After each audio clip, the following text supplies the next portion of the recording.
Assalamualaikum warahmatullahi wabarakatuh. Perkenalkan, nama saya Putu Nusiro Chandra dengan NPM 233510211 dari kelas 6B.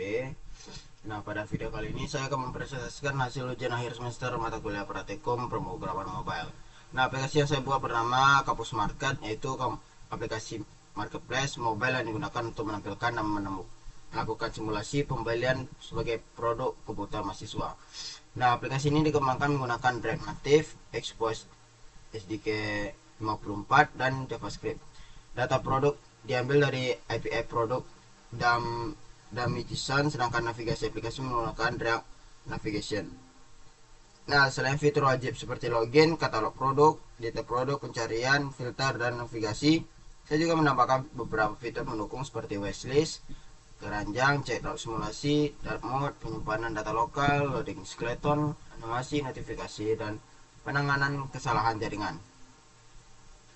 Nah, pada bagian pertama saya akan menjelaskan struktur dan beberapa bagian penting dari source code. Setelah itu saya akan mendemonstrasikan seluruh fitur aplikasinya. Nah, sebelum masuk ke penjelasan kode, saya akan menunjukkan cara menjalankan project ini. Nah, project ini dibuka menggunakan Visual Studio Code. Seluruh dependensi proyek dapat dipasang dengan menjalankan perintah npm install. Nah, namun di sini saya menggunakan npm ci karena ada kesalahan dari npm installnya. Kemudian npm ini setelah dijalankan npm ci, kita akan menggunakan npx exporter.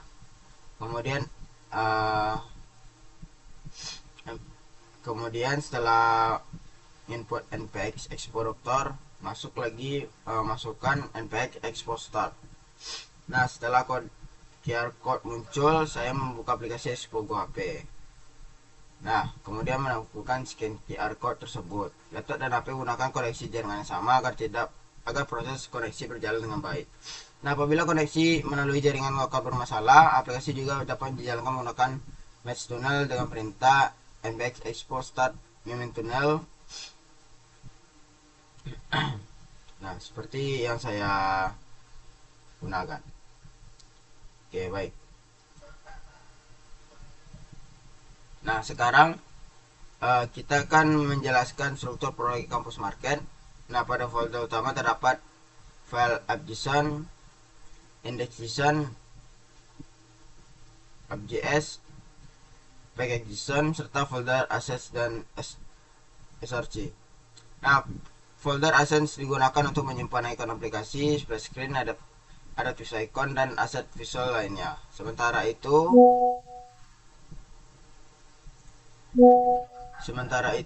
seluruh source code utama berada di dalam folder src. Folder ini dibagi menjadi beberapa bagian agar struktur kode lebih rapi dan diunggah mudah dikembangkan. Folder komponen berisi komponen yang dapat digunakan kembali seperti tombol, input, kartu, produk, kategori, loading skeleton, empty state, toast notification, dan pengaturan jumlah barang. Folder konteks berisi state global aplikasi, yaitu autentikasi pengguna, data produk, wishlist, keranjang, dan pengaturan tema.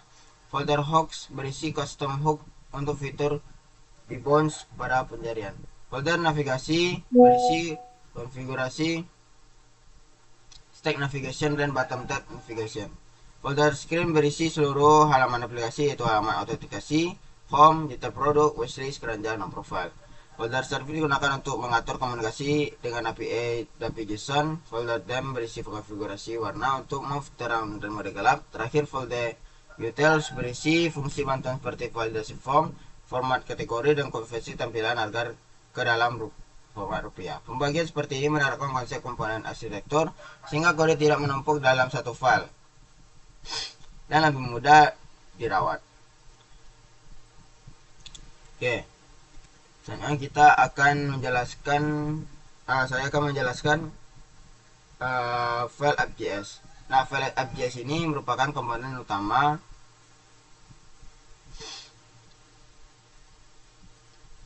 file app.js ini menggunakan komponen utama yang pertama kali dijalankan oleh aplikasi. Di sini saya menggunakan save area provider agar tampilan aplikasi tidak tertutup oleh notch, status bar, ataupun status layar HP.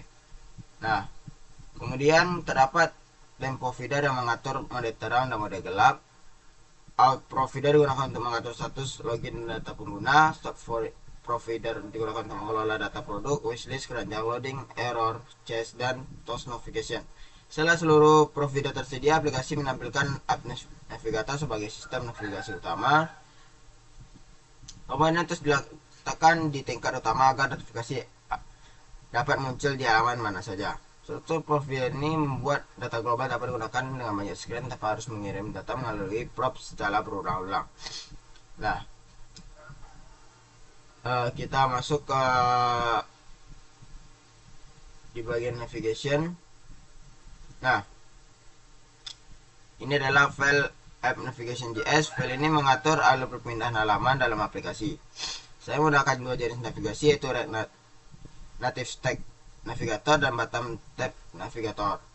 Stack navigator digunakan untuk berpindah antara halaman aplikasi, menu utama, dan detail produk. Bottom tab navigator digunakan untuk menampilkan 4 menu utama, yaitu home, wishlist, keranjang, dan profile. Pada bottom tab juga terdapat badge yang menampilkan jumlah produk dan wishlist yang jumlah item di keranjang.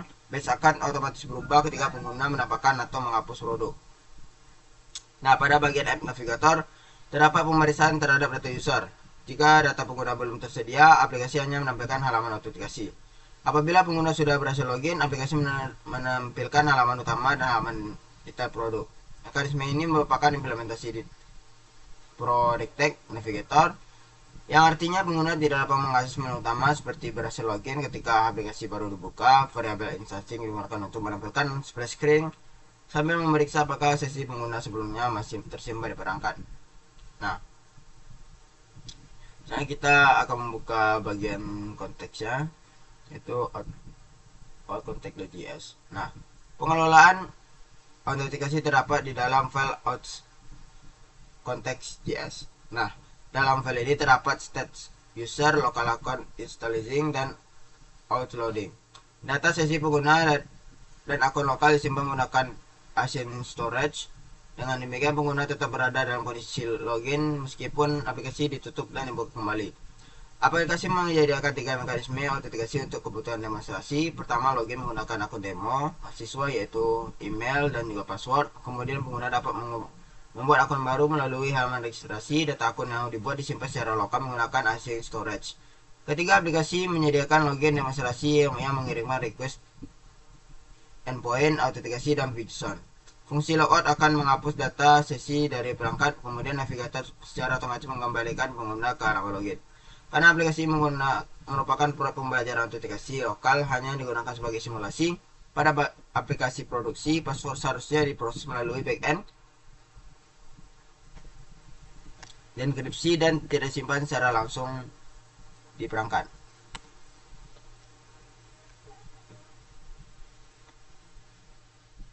Nah, selanjutnya tuh ada outscreen.js. Kita buka di screen. Nah, tampilan login dan registrasi dibuat dalam satu file, yaitu outscreen.js. State mode digunakan untuk menentukan apakah pengguna sedang berada pada mode masuk atau mode daftar. State from menyimpan nilai nama, email, password, dan konfirmasi password. Sementara state error digunakan untuk menampilkan pesan kesalahan pada setiap input. Saya juga menggunakan komponen animasi agar logo dan kartu form muncul menggunakan efek fade dan pergerakan dari bawah.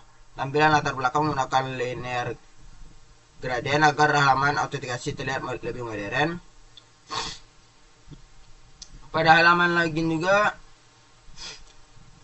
tersedia tombol untuk melakukan login, tombol login melalui API dan JSON, dan tombol untuk mengisi akun demo milik saya secara otomatis.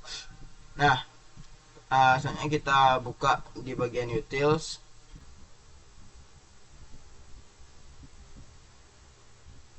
Masuk ke validation.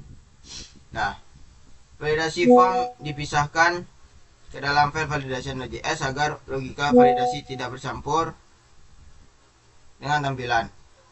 Fungsi validate login memeriksa apakah email telah diisi, apakah format email sesuai, apakah password telah diisi, dan apakah password memiliki panjang minimal 6 karakter. Sementara itu, fungsi validate register melakukan pemeriksaan tambahan terhadap nama lengkap dan konfirmasi password. Nama harus memiliki minimal 3 karakter, sedangkan konfirmasi password harus sama dengan password yang dimasukkan. Jika terdapat kesalahan, pesan akan langsung ditampilkan di bawah kolom input tanpa membuat aplikasi berhenti atau crash. Nah, selanjutnya kita akan membuka bagian service, yaitu API.js. Nah, komunikasi dengan API ditempatkan ke dalam API.js. Ya, dasar yang digunakan adalah Dumpy.json. Saya membuat fungsi request sebagai fungsi umum untuk seluruh komunikasi API. Nah, saya juga menggunakan abort controller dengan batas waktu 12 detik. Jika server tidak memberikan respon dalam waktu, request akan dihentikan dan pengguna mendapatkan pesan bahwa koneksi terlalu lama. npm product limit digunakan untuk mengambil seluruh data produk. npm product digunakan untuk mengambil detail produk berdasarkan ID. Sementara endpoint user atau login digunakan untuk simulasi autentikasi melalui API. Nah, struktur service seperti ini, komunikasi API tidak ditulis berulang-ulang pada setiap halaman. Nah, sekarang kita masuk ke bagian konten lagi.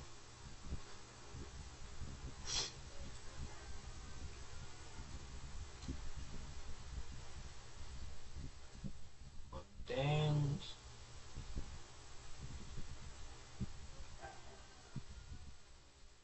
Masuk ke sub konten. Nah, seluruh state yang berhubungan dengan aktivitas berjalan dikelola melalui sub konten. State produk menyimpan seluruh produk dari API. State loading melakukan saat proses pengambilan data pertama kali. Step refreshing digunakan ketika pengguna melakukan pull to refresh. CRO menampilkan pesan kesalahan jaringan. State using cache menunjukkan apakah aplikasi sedang menggunakan data cadangan dari penyimpanan lokal. Selain itu dapat state with discard dan toast. Ketika fungsi fetch produk dijalankan, aplikasi mencoba mengambil data dari Dumpy.json. Jika berhasil, data produk disimpan ke state sekaligus ke async storage sebagai cache. Jika koneksi internet bermasalah, aplikasi memeriksa apakah terdapat cache produk. Jika tersedia, aplikasi tetap menampilkan data terakhir yang tersimpan dan memberikan informasi bahwa aplikasi sedang menggunakan cache lokal. Fitur ini membuat aplikasi lebih stabil dan tidak langsung kosong ketika jaringan bermasalah. Wishlist disimpan dalam bentuk kumpulan ID produk, sementara keranjang disimpan dalam bentuk pasangan ID produk dan jumlah barang. Saya menggunakan use memo untuk membentuk data wishlist, data keranjang, mengatur total jumlah item. Hal ini mencegah proses perhitungan ulang dan tidak diperlukan. Ketika produk ditambahkan ke wishlist atau keranjang, aplikasi juga memberikan haptic feedback dan tes notifikasi sebagai respon pada pengguna. Nah, kemudian masuk ke home, bagian home screen.js.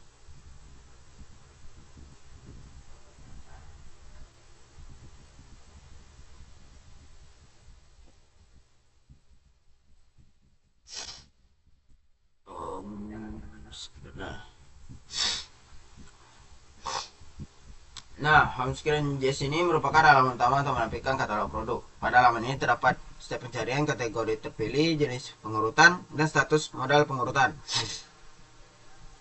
Untuk pencarian, saya menggunakan custom home use debug dengan waktu 250 mili-detik.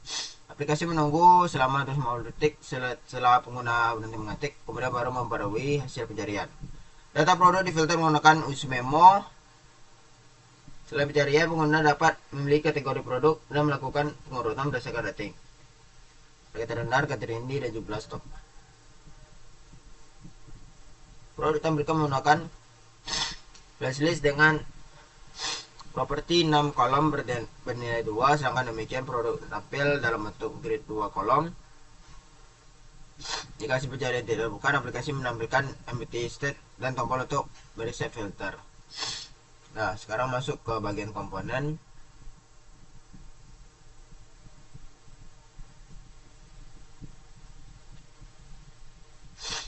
Nah, untuk menghindari penulisan kode yang berulang, saya menggunakan beberapa reusable komponen. Nah, up button gunakan sebagai tombol utama. All input gunakan untuk seluruh input pada halaman login, registrasi, pencarian.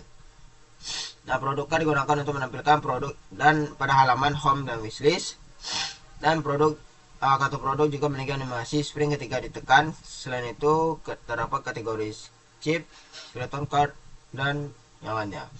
Warna komponen yang sama membuat desain komponen konsisten dan mempermudah perubahan tampilan. Nah,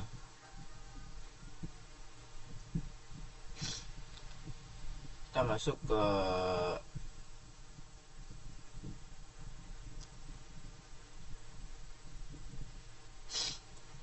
untuk mempersingkat materi presentasi, saya akan mendemonstrasikan aplikasinya di Xpogo di HP saya. Oke.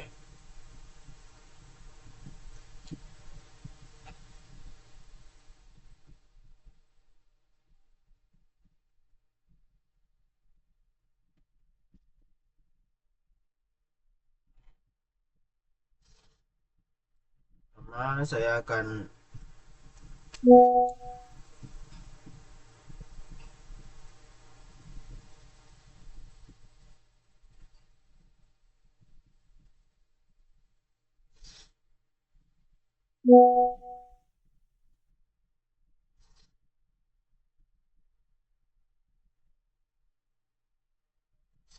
nah, pertama tuh kita akan scan barcode-nya.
Oke, kita scan dulu. Oke,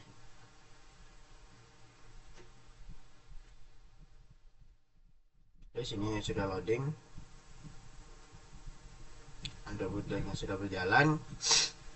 Nah,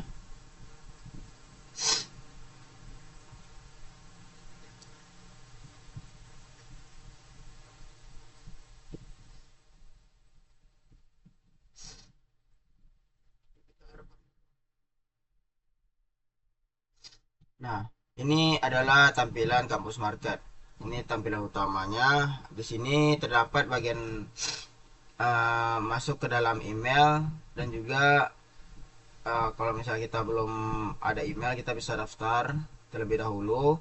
Nah, kita masuk ke mode login demo kan saja. Nah, di sini terdapat inilah tampilan utamanya. Di sini ada 4 dashboard. Pertama home, wishlist, keranjang, dan juga profile. Nah, di bagian ini saya ada beberapa ini untuk masuk ke keranjang, dan ini juga ada kategorinya. Kita bisa mau cari mau beauty, reference, furniture, furniture, home decoration, kitchen accessories, dan yang lainnya. Nah, untuk pemesanan kita masuk ke misalnya kita membeli powder red lipstick. Nah, kita tambahkan. Nah, masuk ke keranjang. Nah, kita bisa menambahkan jumlahnya, lalu kita bisa mengurangkannya. Nah, kita langsung ke checkout. Nah, konfirmasi checkoutnya sudah selesai. Kita buat persalinan simulasi. Nah, kerannya sudah dikosongkan. Nah, kita bisa mengelek juga. uh, Misalnya kita mau like ini nih. Nah, masuk ke wishlist ya. Baru kita pesan lagi. Kita masukkan lagi. Misalnya kita mau beli 5, kita lanjut checkout. Nah, sama simulasi. Nah, untuk profilnya terdapat identitas mahasiswa, nama NPM, kelas dan mata kuliah. Pengaturan aplikasi ini bisa mode gelap juga. Ini seperti yang bisa dilihat. Oke. Nah, status pada data ini terhubung ke API dan PGSON. Nah, ketika sudah selesai mendemokan, kita bisa langsung keluar dari akun. Oke.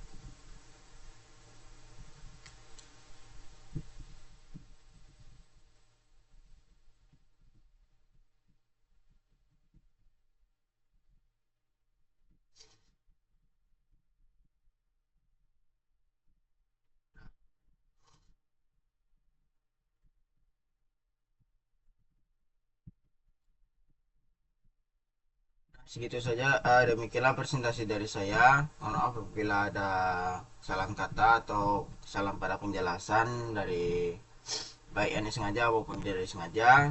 Saya tutup. Wassalamualaikum warahmatullahi wabarakatuh.